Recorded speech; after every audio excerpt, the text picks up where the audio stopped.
ছেলে মুশফিকুর রহমান ইফাতের ছাগলকাণ্ডে ফেঁসে গেলেন জাতীয় রাজস্ব বোর্ডের এনবিআর সদস্য মোহাম্মদ মতিউর রহমান। রোববার তাকে এনবিআরের কাস্টমস এক্সাইজ ও ভ্যাট অ্যাপিলেট ট্রাইব্যুনালের প্রেসিডেন্ট পদ থেকে সরিয়ে দেওয়া হয়েছে। সংযুক্ত করা হয়েছে অর্থ মন্ত্রণালয়ের অভ্যন্তরীণ সম্পদ বিভাগে।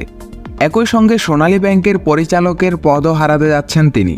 এদিকে মতিউর রহমানের বিরুদ্ধে দুর্নীতির মাধ্যমে অবৈধ সম্পদ অর্জন ও অর্থ পাচারের অভিযোগের বিষয়ে অনুসন্ধান শুরু করেছে দুর্নীতি দমন কমিশন। ৩ সদস্যের অনুসন্ধান দল কাজ শুরু করেছে।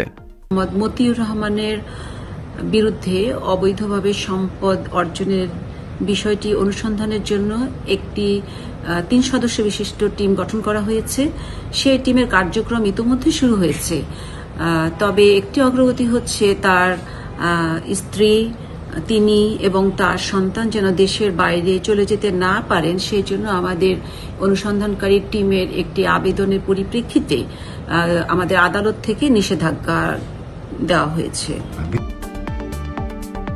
উপপরিচালক আনোয়ার হোসেনকে প্রধান করে গঠিত টিমের অন্য সদস্যরা হলেন সহকারী পরিচালক মাহমুদ হাসান ও উপসহকারী পরিচালক সাবিকুন নাহার। অন্যদিকে আলোচিত এই সরকারি কর্মকর্তা ভারতে পালিয়ে গেছেন বলে তথ্য পাওয়া গেছে। রোববার ব্রাহ্মণবাড়িয়ার আখাউড়া সীমান্ত দিয়ে অবৈধভাবে আগরতলা প্রবেশ করেছেন তিনি। সেখান থেকে সংযুক্ত আরব আমিরাতের দুবাই যাবেন বলে জানা গেছে। দুবাইয়ে মার্কেট কিনে বিপুল অর্থের বিনিয়োগ রয়েছে তার, তবে সরকারি কোনো সূত্রে এই তথ্য নিশ্চিত হওয়া যায়নি।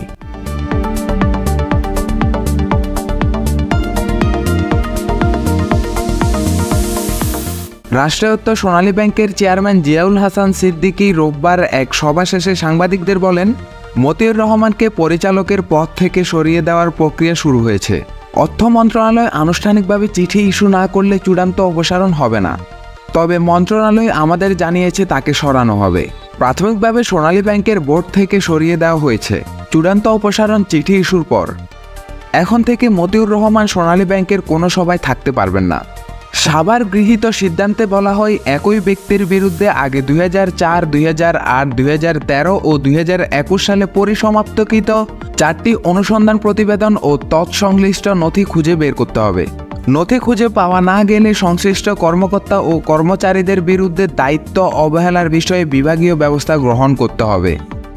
জানা গেছে, প্রাথমিকভাবে অনুসন্ধান টিম তথ্য পেয়েছে মতিউর রহমান ও তার পরিবারের সদস্যদের নামে বসুন্ধরা ডি ব্লকে একটি 7তলা বাড়ি, আই ব্লকে তার যৌথ মালিকানাধীন ডেভেলপার কোম্পানি জে6 তত্ত্বাবধানে একটি বহুতল ভবনে তার অংশ আছে। শাহরিয়ার তাওসিফ, দৈনিক সমাচার, ঢাকা।